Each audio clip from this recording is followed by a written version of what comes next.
इस बार मध्य प्रदेश के नगरीय निकाय चुनाव में पहली बार नोटा का बटन रखा जाएगा। ऑफलाइन ऑनलाइन दोनों तरीके से इस पर फॉर्म भर सकेंगे और नामांकन के समय झूठा शपथ पत्र देने पर भी कार्रवाई होगी। 6 महीने की सजा और 25,000 का जुर्माना रखा गया है।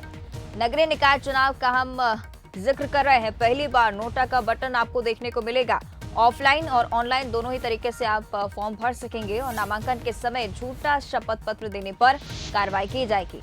तो 6 महीने की सजा और 25,000 का जुर्माना देना होगा किसी भी उम्मीदवार को जो झूठा पत्र सबमिट करता है, शपथ पत्र। साथ ही ऑफलाइन और ऑनलाइन दोनों ही मोड पर फॉर्म भरा जा सकेगा। तो नगरीय निकाय चुनाव में पहली बार नोटा का बटन देखने को मिलेगा। ऑफलाइन ऑनलाइन दोनों तरीके से फॉर्म भर सकते हैं। नामांकन के समय झूठा शपथ पत्र देने पर कार्रवाई की जाएगी।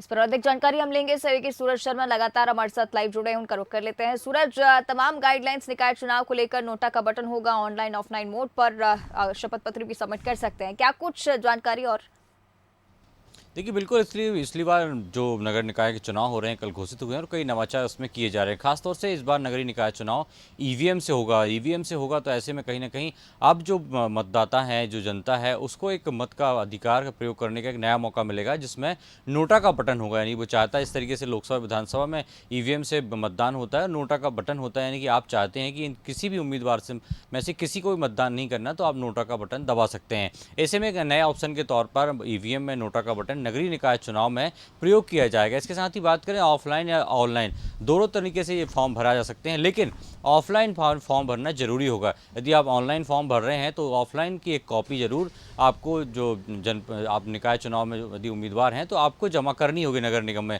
जिला प्रशासन में। तो कहीं ना कहीं एक ऑप्शन जरूर दिया है कि जिस तरीके से लोकसभा और जो विधानसभा में होते हैं, हालांकि पंचायत चुनाव को उसको से अछूता है। पंचायत चुनाव में सिर्फ ऑफलाइन ही आप नामांकन जमा कर सकते हैं। इसके साथ ही यदि कोई झूठा शपथ पत्र देते हैं, जो एफिडेविट आपसे मांगे जाते हैं नामांकन के समय, तो उसमें करीब 6 माह की सजा और 25,000 का जुर्माना हो सकता है। तो नए प्रयोग किए जा रहे हैं। अलग अलग रूल बुक, चाहे पंचायत चुनाव हो या निकाय चुनाव हो, दोनों के लिए अलग अलग रूल बुक जारी हुई है। और मध्य प्रदेश में आप कह सकते हैं कि पंचायत चुनाव चूँकि नामांकन प्रक्रिया शुरू हो गई है और निकाय चुनाव की घोषणा हुई है, जुलाई तक इसको संपन्न होना है।